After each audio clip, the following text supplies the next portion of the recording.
الحمدللہ رب العالمین والصلاة والسلام علی رسول الکریم اما بعد۔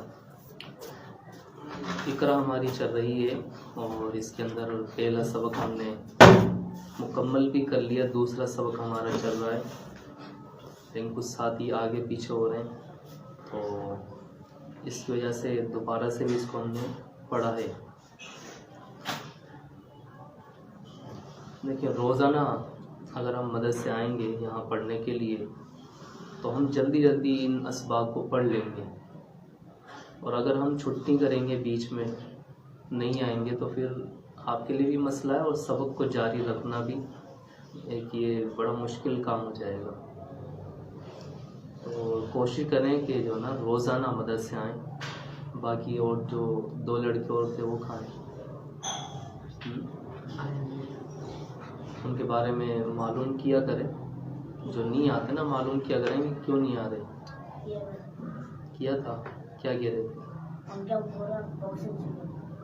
نہیں وہ نہیں، اس کے علاوہ 2 اور لڑکے۔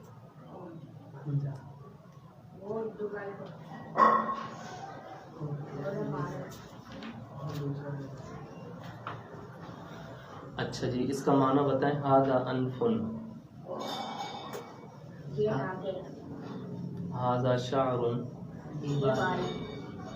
ھذا رأس، ھذا فم، نہیں منہ نہیں، ھذا وجہ،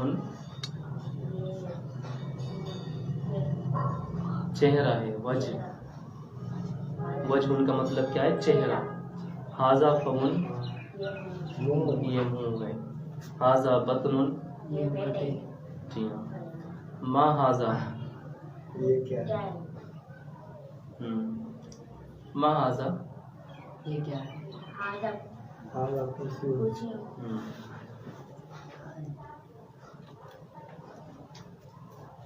ھذا لسان، یہ زبان ہے۔ ھذا بیت، یہ گھر ہے۔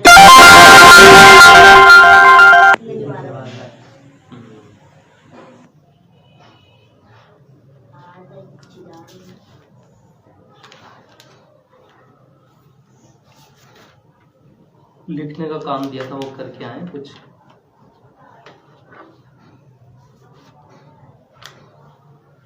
اس ہم نے اس کے اندر سمجھ لیں، آسان ہے چیز، یہاں لکھیں گے زیادہ۔ ھذا، ٹھیک ہے، یہ کیا ہے؟ ھذا کا معنی کیا ہوتا ہے؟ یہ کسی بھی چیز کی طرف اشارے کے لیے ہم کیا لفظ استعمال کریں گے؟ ھذا۔ اچھا جی، یہ ہے باب۔ باب کا معنی کیا ہوتا ہے؟ ٹھیک ہے، تو اگر ہم یہ بابن کو یہاں پر لے کر آ جائیں،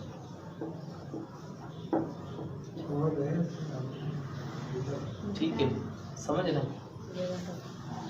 بابن تو کیا لفظ ہے یہ پورا؟ ھذا بابن، یہ دروازہ ہے۔ اگر میں اس کا ھذا کو یہاں سے مٹا دوں تو یہ کیا ہے؟ بابن۔ اس سے پہلے کیا آئے گا؟ یہ خالی جگہ بنی، یہ کیا ہے؟ خالی جگہ ہے نا؟ تو اس جگہ میں کیا آئے گا؟ ھذا آئے گا۔ اور اگر میں یہ جگہ مٹا دوں تو یہاں پر کیا آئے گا؟ یا بابن بھی آ سکتا ہے، اور جدارن بھی آ سکتا ہے، اور جو بھی لفظ آپ نے پیچھے پڑھے ہیں جتنے بھی، ھذا قلم، قلم بھی آ سکتا ہے یہاں پر، قفل اور مفتاح، کرسی، یہاں پر سب کچھ آ سکتا ہے۔ آپ کچھ بھی لکھ دیں کچھ بھی آ جائے گا، جیسے ھذا فنجان، آگے کن جانا. تو حاضہ کو رہنے دیں اپنی جگہ اور یہاں پر لگاتے چلے جائیں یا نیا نیا لفظ لکھتے چلے جائیں, آپ کا جملہ بنتا چلا جائے. ٹھیک ہے. اور اگر یہاں پر کوئی لفظ لکھا ہوا ہے تو یہاں پر اگر نہیں ہے تو یہاں صرف کیا آئے گا, صرف حاضہ آئے گا. کیا آئے گا؟ صرف حاضہ آئے گا. اب حاضہ لکھ دیں, یہ بات ہماری پوری ہو جائے گی. ٹھیک ہے.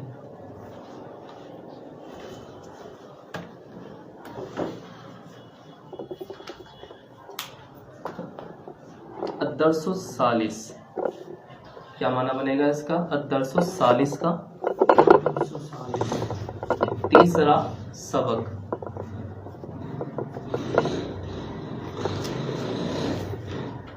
الدرس مانے سبق اور ثالث مانے تیسرا. ٹھیک ہے. الاول, الاول, اول مانے پہلا, پہلا, اور الثانی تیسرا, ثانی دوسرا, ثانی دوسرا, الثالث تیسرا. سمجھ گئے؟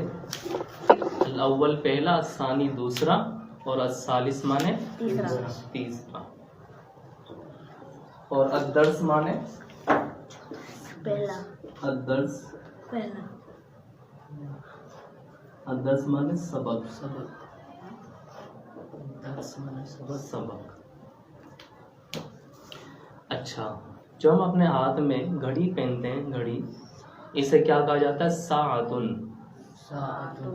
کیا کہتے ہیں؟ ساعتن. اچھا, ان حروف کے آخر میں آپ سب ان, بلکہ یہ الفاظ جو ہمارے پاس اب آ رہی ہیں نئے, ان کے آخر میں کیا ہے؟ سب جگہ گولتا. کیا آ رہی ہے؟ یہ ذہن میں رکھنا, یہ گولتا آ رہی ہے نہیں آ رہی اس میں؟ ساعتن کے اندر آ رہی ہے, ساعتن گولتا آ رہی ہے. ساعتن, ساعتن کا معنی کیا ہوتا ہے؟ گھڑی. دراجتن, دراجتن معنی سائیکل. کیا معنی ہے اس کا؟ سائیکل. اچھا, مدرستن, مدرستن مدرسہ بھی ہے اور اسکول کو بھی ہم مدرسہ کہیں گے. سبورتن, سبورتن معنی یہ بورڈ. ٹھیک ہے. تلاستن, تلاستن کیا پڑھیں؟ پڑھیں تلاستن. تلاستن کا مطلب کیا ہوگا؟ ڈسٹر. ٹھیک ہے. دواتن, انک پوٹ, دوات جس کے اندر انک بھری ہوئی ہوتی ہے اسے ہم دوات بھی کہیں گے. اردو میں بھی دواتن, دوات کہیں گے. اردو میں ہم اسے کیا کہیں گے؟ دوات. اور عربی میں کیا کہیں گے؟ دواتن. گولتا آ جائے گی اس کے اندر. ٹھیک ہے. تو ساعتن کا معنی کیا ہے؟ گھڑی. دراجتن معنی سائیکل. پڑھتے جائیں پڑھتے جائیں.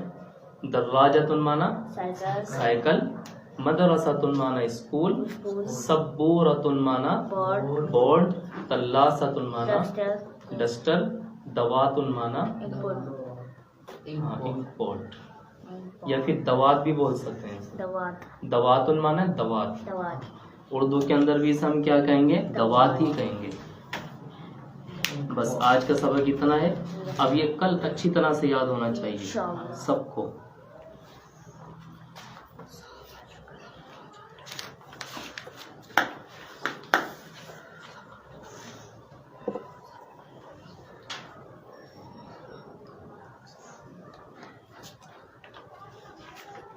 فعل معروف کسے کہتے ہیں؟ فعل معروف,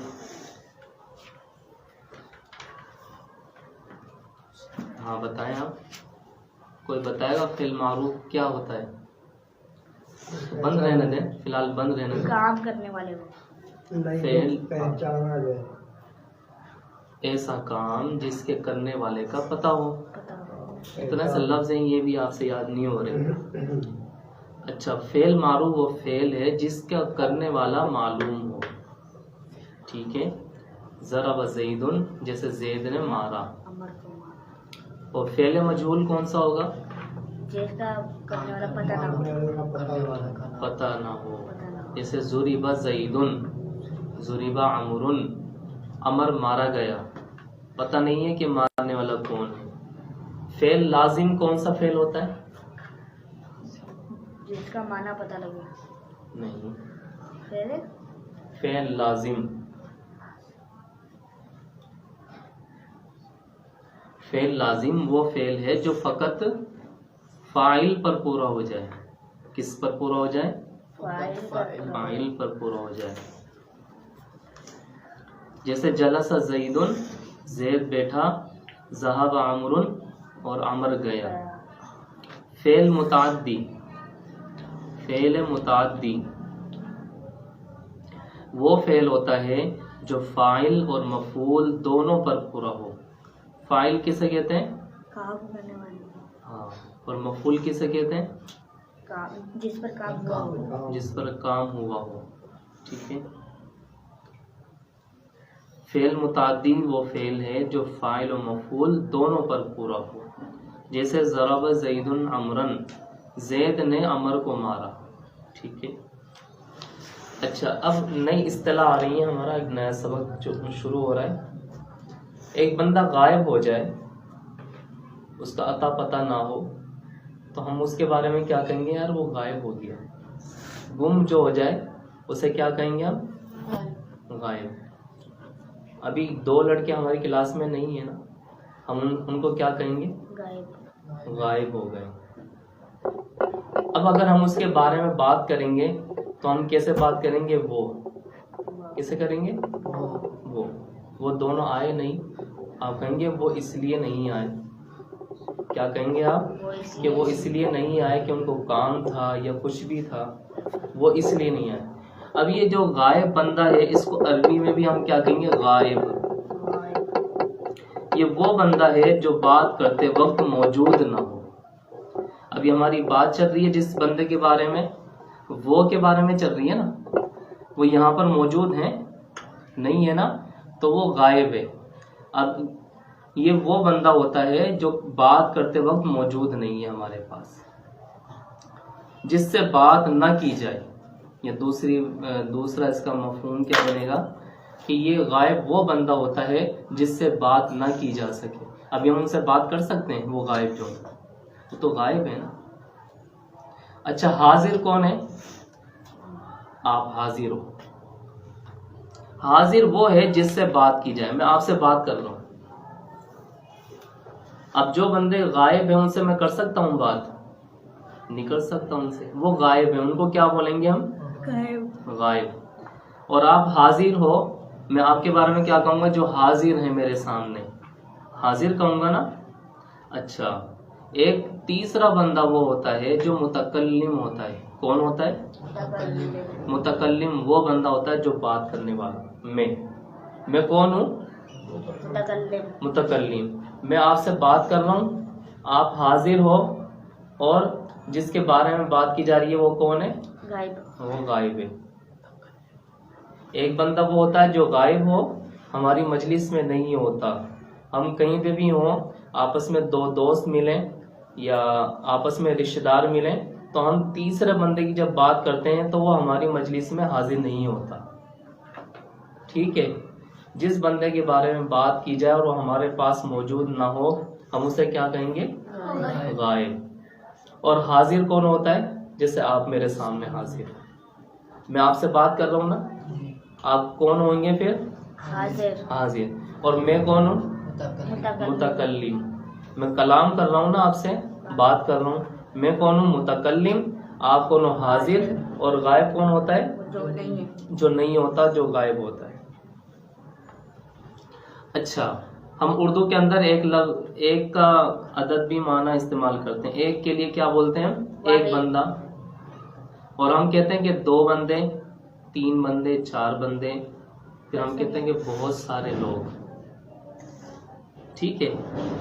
تو عربی کے اندر ایک کو کیا کہیں گے؟ واحد. واحد. کیا کہیں گے؟ واحد. واحد. ایک بندے کے لیے ہم کہیں گے واحد. واحد. اور دو کے لیے کیا کہیں گے؟ تسنیہ. تسنیہ. کیا کہیں گے؟ تسنیہ. تسنیہ.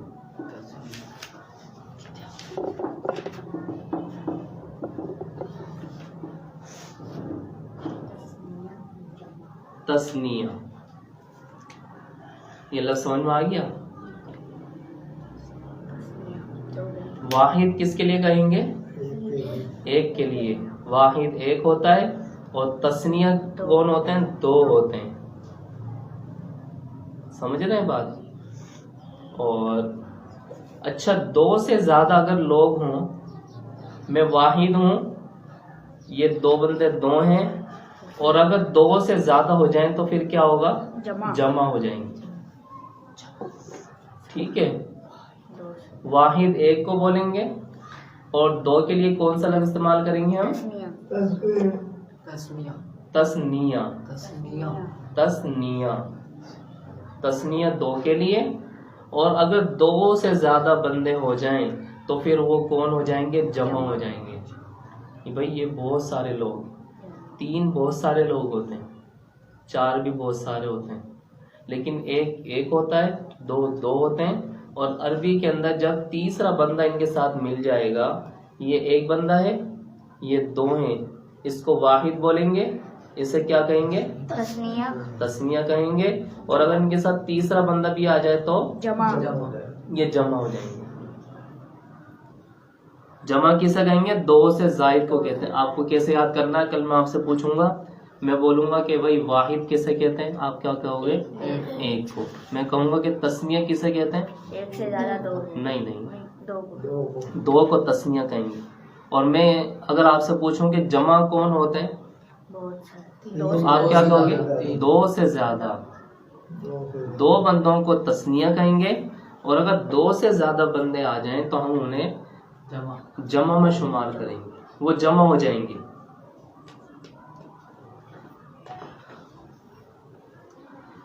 بس یہ سبق کل یاد کر کے آئے. پیچھے سے بھی جو سبق آپ نے یاد نہیں کیا ہوا وہ لازمی یاد کریں. اب آگے چل کر آپ کے لیے پریشانی ہو سکتی ہے. اگر آپ نے یہ سبق یاد نہیں کیے تو آگے چل کر آپ کو یہ عربی پڑھنا مشکل ہو جائے گا. ٹھیک ہے، کل سب یاد کر کے آئیں گے نا سبق.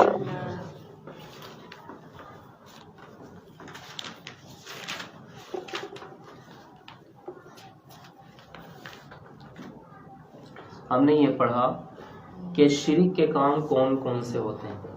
ہمارے عوام کے اندر اور لوگوں میں کیا چیز پائی جاتی ہے کہ وہ اللہ کو چھوڑ کر دوسروں کو پکارتے ہیں. فرشتوں کو پکارنا شروع کر دیتے ہیں، اپنے پیروں کو، اماموں کو پکارتے ہیں مدد کے لیے.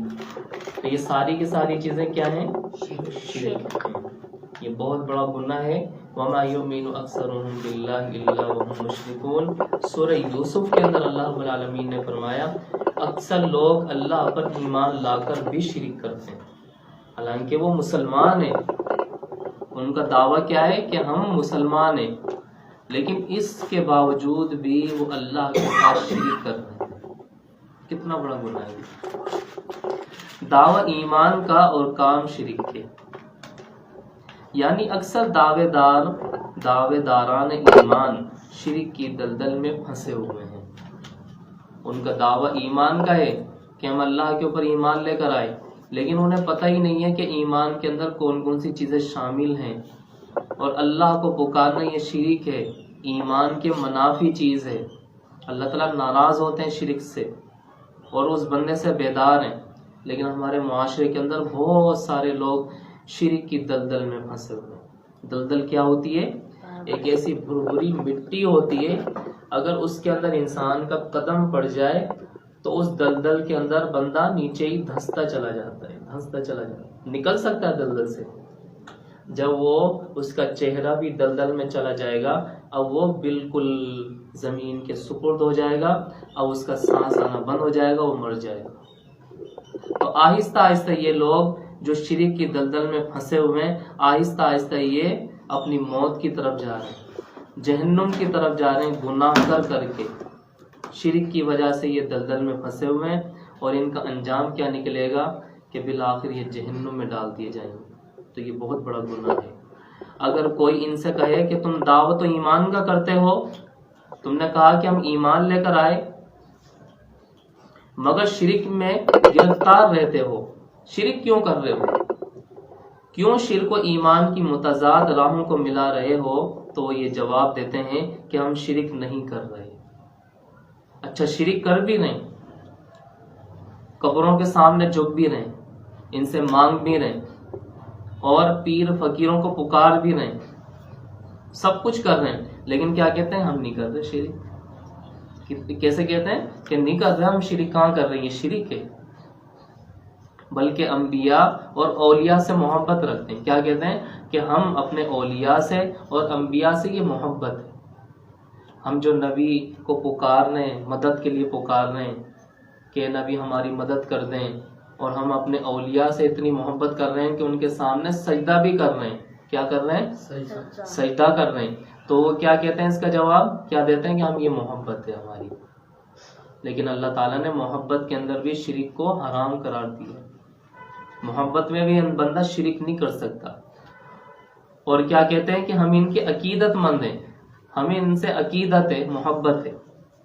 شرک تو تب ہوتا جب ہم انہیں اللہ کے برابر سمجھتے۔ ہم اللہ کے برابر کہاں سمجھتے ہیں ان کو؟ ہم ان کے سامنے سجدہ کر رہے ہیں بس، اور ہم ان سے اگر کوئی مدد مانگ بھی رہے ہیں تو اس لیے کہ اللہ تعالیٰ نے ان کو بنایا ہے، یہ مدد کر سکتے ہیں، ہم صرف اس لیے پکار رہے ہیں۔ ہم تو انہیں اللہ کے بندے اور مخلوق ہی سمجھتے ہیں۔ اللہ تعالیٰ نے انہیں قدرت اور تصرف بخشا ہے۔ قدرت مانے طاقت، اور تصرف مانا ہیر پھیر۔ علم صرف پڑھ رہے نا آپ، علم صرف کا معنی کیا ہوتا ہے؟ گھمانا پھرانا۔ تو یعنی اللہ تعالیٰ نے ان کو اتنی طاقت دی ہے کہ یہ کائنات میں تبدیلی کر سکتے ہیں اور کچھ بھی کر سکتے ہیں۔ اللہ تعالیٰ نے ان کو طاقت دی ہے۔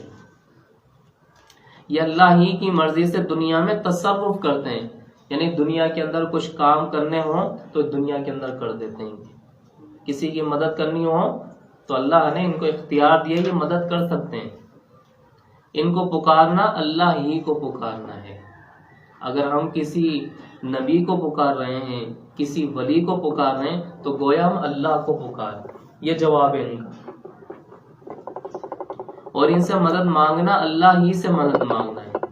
کیسا خطرناک جواب ہے کہ اگر ہم ان اولیاء سے مدد مانگ بھی رہے ہیں تو یہ ہم کس سے مدد مانگ رہے ہیں؟ اللہ تعالیٰ سے۔ یہ خطرناک جواب ہے نا، یہ الٹا جواب ہے۔ یہ لوگ اللہ کے پیارے ہیں، جو چاہے کریں۔ یہ ہمارے سفارشی اور وکیل ہیں، یہ ہماری سفارش کریں گے قیامت کے دن۔ ہم گناہ گار ہیں، بڑے گناہ ہیں ہمارے، اور قیامت کے دن ہمیں ہماری سفارش کر کے ہمیں یہ جہنم کی آگ سے بچائیں گے، اللہ کے عذاب سے ہمیں بچائیں گے، سفارش کریں گے۔ ان کے ملنے سے رب مل جاتا ہے، اور ان کے پکارنے سے رب کا تقرب حاصل ہوتا ہے۔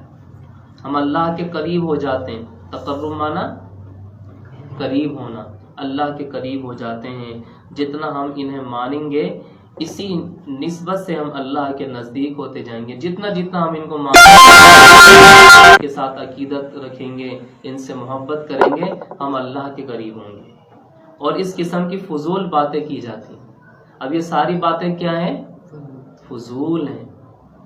یہ اللہ تعالیٰ کو پسند نہیں ہے کہ تم اللہ کو ڈائریکٹ چھوڑ کر ان اولیاء سے اور یا پھر اللہ کے سچے پیغمبروں سے بھی مدد مانگو۔ اللہ تعالیٰ کو یہ چیز بالکل پسند نہیں ہے۔ قرآن کا فیصلہ کیا ہے اس حوالے سے؟ ان سب باتوں کا واحد سبب یہ ہے، ان تمام باتوں کی وجہ ایک یہ ہے کہ یہ لوگ قرآن اور حدیث چھوڑ بیٹھے ہیں۔ یہ قرآن اور حدیث کو نہیں پڑھتے، سمجھتے نہیں ہیں، اور چھوڑ بیٹھے ہیں، اس لیے ایسی باتیں کر رہے ہیں۔ شریعت میں عقل سے کام لیا ان لوگوں نے، اپنی عقل نہیں چلا سکتے ہم شریعت کے اندر۔ جھوٹے افسانوں کے پیچھے لگے ہوئے ہیں، کہانیاں بنائی ہوئی ہیں معاشرے کے اندر۔ فلاں پیر نے کشتی کو اٹھایا سمندر سے، وہ ڈوبنے والی تھی اور فلاں پیر نے اسے بچا لیا۔ کہانیاں بنائی ہوئی ہیں، بہت ساری کہانیاں۔ اور غلط رسموں کو دلیل میں پیش کرتے ہیں. ہمارے معاشرے کے اندر اگر غلط رسم و رواج چل رہی ہیں تو ہم کیا کہتے ہیں, ایسے لوگ کیا کہتے ہیں کہ یہ رسم و رواج چل تو رہی ہیں, ہمارے باپ دادا کرتے ہوئے آ رہے ہیں. اگر یہ غلط ہوتا تو ہمارے باپ دادا کرتے نہیں کرتے, ایسی دلیل دیتے ہیں. اگر ان کے پاس قرآن اور حدیث کا علم ہوتا تو ان کو معلوم ہو جاتا کہ پیغمبر اسلام علیہ الصلوۃ والسلام کے سامنے بھی مشرک اسی قسم کی دلیلوں کو پیش کیا کرتے تھے. مشرک آتے تھے نا, وہ بھی یہی کہا کرتے تھے ہم اللہ ہی کو پکارتے ہیں. باقی ہم جب ان کے سامنے اپنی فریاد لے کر جا رہے ہیں اور ان کو پکار بھی رہے ہیں تو اس لیے کہ یہ ہماری سفارش کریں اللہ کے پاس جاتے ہیں. باقی اصل میں تو ہم اللہ تعالیٰ کو ہی پکار رہے ہیں. اللہ تعالیٰ کا ان پر غصہ نازل ہوا اور اس نے انہیں جھوٹا بتایا. اللہ تعالیٰ فرماتے ہیں وَيَعْبُدُونَ مِن دُونِ اللَّهِ مَا لَا يَضُرُّهُمْ وَلَا يَنفَعُهُمْ وَيَقُولُونَ هَؤُلَاءِ شُفَعَاؤُنَا عِندَ اللَّهِ قُلْ أَتُنَبِّئُونَ اللَّهَ بِمَا لَا يَعْلَمُ فِي السَّمَاوَاتِ وَلَا فِي الْأَرْضِ سُبْحَانَهُ وَتَعَالَى عَمَّا يُشْرِكُونَ. وہ اللہ کو چھوڑ کر ایسی چیزوں کو پوچھتے ہیں جو انہیں نہ نقصان پہنچا سکیں اور نہ نفع, اور کہتے ہیں کہ یہ اللہ کے یہاں ہمارے سفارشی ہیں. اللہ تعالیٰ قرآن میں فرما رہا ہے, کن کے بارے میں فرما رہا ہے؟ جو اس وقت کے مشرک تھے ان کے بارے میں اللہ تعالیٰ فرماتا ہے کہ یہ لوگ بھی آپ کے سامنے ایسی باتیں کرتے ہیں. مشرک جو بڑے مشرک تھے اور کہتے ہیں کہ یہ اللہ کے یہاں ہمارے سفارشی ہیں. آپ فرما دیں کہ تم اللہ کو وہ خبر دے رہے ہو جس سے وہ آسمان اور زمین میں نہیں جانتا. یعنی اس کا مطلب کیا ہے کہ تم اللہ کو ایسی بات کا علم دے رہے ہو, بات بتا رہے ہو کہ اللہ کو نہیں پتا, ایسی بات کر رہے ہو. اللہ تعالیٰ کو سب کچھ پتا ہے. تو یہ بہانے نہ بناؤ, یہ جھوٹ نہ بولو. یعنی جس کی کوئی حقیقت نہیں ہے تم ایسی بات کر رہے جس کی کوئی حقیقت ہی نہیں ہے, یہ بہانے باز ہے بس. وہ ان کے شریکوں سے پاک اور برتر ہے. یہ جو بھی شرک کر رہے ہیں اللہ تعالیٰ ان سب سے پاک ہے. سبحان اللہ و بحمدہ, اللہ تعالیٰ پاک ہے اور اس کی تعریف مکمل ہے. اس کی تعریف کرنے والے فرشتے موجود ہیں جو اللہ کے ساتھ شریک نہیں کرتے. دنیا کے اندر ایسے لوگ بھی ہیں موحد قسم کے جو اللہ کے ساتھ کبھی شریک نہیں کرتے. تو اللہ تعالیٰ ان تمام باتوں سے پاک ہے. یہ لوگ اگر شرک کر رہے ہیں تو ان کے اندر کوئی حقیقت نہیں ہے. اللہ تعالیٰ ہمیں شرک سے محفوظ رکھے, ہمارے والدین کو محفوظ رکھے, ہمارے رشتہ داروں کو محفوظ رکھے, اور ہمارے معاشرے کے اندر اللہ تعالیٰ توحید کو عام کر دے, توحید کا بول بالا ہو, اور اللہ تعالیٰ کی ہم عبادت یکسو اور حنیفیت کے ساتھ کریں. اللہ تعالیٰ سے دعا ہے کہ اللہ تعالیٰ ہمیں اس کے اوپر عمل کی توفیق عطا فرمائے, اس کے مطابق ہماری زندگیاں بنائیں اور ہمارا خاتمہ ایمان بالخیر کے اوپر ہو. آمین. واقع دعوانا الحمدللہ.